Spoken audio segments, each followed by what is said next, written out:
यूसुफ की कहानी सुनने से पहले अगर आपने बाइबल 365 यूट्यूब चैनल को अभी तक सब्सक्राइब नहीं किया है तो कृपया तुरंत सब्सक्राइब करें। धन्यवाद। यूसुफ की कहानी उसके जीवन के सभी चरणों के साथ पवित्र बाइबल की उत्पत्ति की पुस्तक के अध्याय 37-50 में पाई जाती है। यूसुफ के सपने और विश्वासघात। यूसुफ जो अपने पिता याकूब का सबसे प्रिय पुत्र था, कनान में रहता था। याकूब ने यूसुफ को एक रंगीन चोगा दिया जिससे उसके भाइयों में जलन पैदा हो गई। यूसुफ ने 2 सपने देखे। पहले सपने में उसने देखा कि खेत की पूड़ियां उसकी पूड़ी को झुक रही हैं। दूसरे सपने में उसने देखा कि सूर्य, चंद्रमा और 11 तारे उसे झुककर नमन कर रहे हैं। यूसुफ के ये सपने सुनकर उसके भाई और क्रोधित हो गए। उन्होंने उसे पकड़कर इश्माएली व्यापारियों को बेच दिया जो उसे मिस्र ले गए। इसके बाद उन्होंने उसके चोगे को बकरी के खून में डुबोकर अपने पिता को यह दिखाने के लिए धोखा दिया कि यूसुफ को जंगली जानवर ने मार दिया। यूसुफ मिस्र में और पोतीफर का घर। मिस्र में यूसुफ को पोतीफर, जो फिरौन के अंगरक्षक दल का प्रमुख था, के हाथों बेच दिया गया। यूसुफ ने ईमानदारी और कड़ी मेहनत से पोतीफर के घर में विश्वास पात्र स्थान प्राप्त कर लिया। लेकिन पोतीफर की पत्नी ने यूसुफ पर झूठा आरोप लगाया क्योंकि उसने उसके अनुचित प्रस्तावों को अस्वीकार कर दिया। इस कारण यूसुफ को जेल में डाल दिया गया, हालांकि वह निर्दोष था। यूसुफ जेल में भी यूसुफ ने परमेश्वर के प्रति अपनी आस्था बनाए रखी। वहां उसने फिरौन के प्यालेवरदार और रसोइया के सपनों का सही अर्थ बताया। उसने भविष्यवाणी की कि प्यालेवरदार को बहाल किया जाएगा और रसोइया को मृत्यु दंड मिलेगा। उसकी ये भविष्यवाणी सत्य हुई, लेकिन प्यालेवरदार ने 2 साल तक यूसुफ को भूलकर फिरौन के सामने उसकी सिफारिश नहीं की। फिरौन के सपनों की व्याख्या। 2 साल बाद फिरौन ने सपने देखे जिनमें उसने 7 मोटी गायों को 7 दुबली गायों द्वारा खाया हुआ देखा।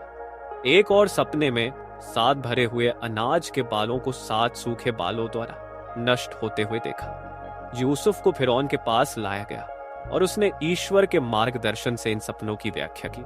उसने बताया कि ये सपने 7 साल की समृद्धि और उसके बाद 7 साल के अकाल का संकेत देते हैं। यूसुफ ने सुझाव दिया कि अकाल से बचने के लिए अनाज का भंडारण किया जाए। इस समझदारी से प्रभावित होकर फिरौन ने यूसुफ को मिस्र का प्रधानमंत्री नियुक्त कर दिया। यूसुफ मिस्र का प्रधानमंत्री बना। प्रधानमंत्री बनने के बाद यूसुफ ने मिस्र में 7 साल की समृद्धि के दौरान अनाज का भंडारण किया। जब अकाल आया तो न केवल मिस्र बल्कि आसपास के देश भी इससे प्रभावित हुए। कनान में यूसुफ का परिवार भी अकाल की चपेट में आ गया। यूसुफ और उसके भाइयों का मिलन। यूसुफ के भाई अन्न लेने के लिए मिस्र आए। यूसुफ ने उन्हें पहचान लिया, लेकिन उन्होंने उसे नहीं पहचाना। अपनी पहचान छुपाकर यूसुफ ने उनके चरित्र और निष्ठा की परीक्षा ली। जब उसने उनके पश्चाताप और अपने छोटे भाई बिन्यामीन के प्रति उनके प्रेम को देखा तो वह अपने भावनाओं को रोक नहीं सका। उसने खुद को प्रकट करते हुए कहा, मैं तुम्हारा भाई यूसुफ हूं जिसे तुमने बेचा था। लेकिन डर मत, क्योंकि जो कुछ तुमने बुराई के लिए किया ईश्वर ने उसे भलाई में बदला। परिवार का पुनर्मिलन और पुनर्स्थापना। यूसुफ ने अपने पिता याकूब और पूरे परिवार को मिस्र बुला लिया। वे गोशेन नामक स्थान पर बस गए जो उपजाऊ और सुरक्षित था। यूसुफ ने अपने परिवार को अकाल से बचाया और वे फिर से एक हो गए।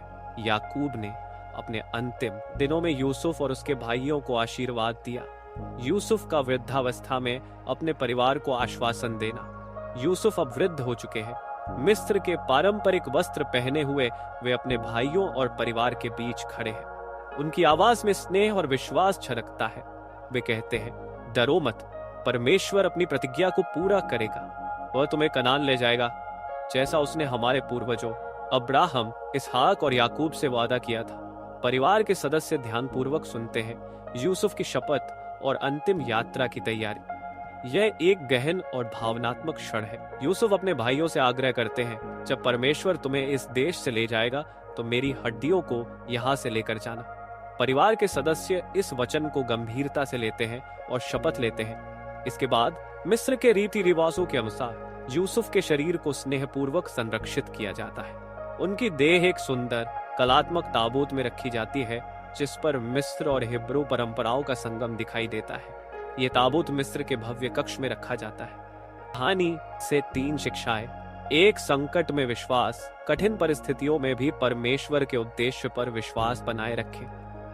तो क्षमा का महत्व सच्ची शक्ति क्षमा में है, जैसे यूसुफ ने अपने भाइयों को क्षमा किया। 3, परमेश्वर की योजना पर भरोसा। हमारे जीवन की चुनौतियां भी परमेश्वर की एक बड़ी योजना का हिस्सा हो सकती है।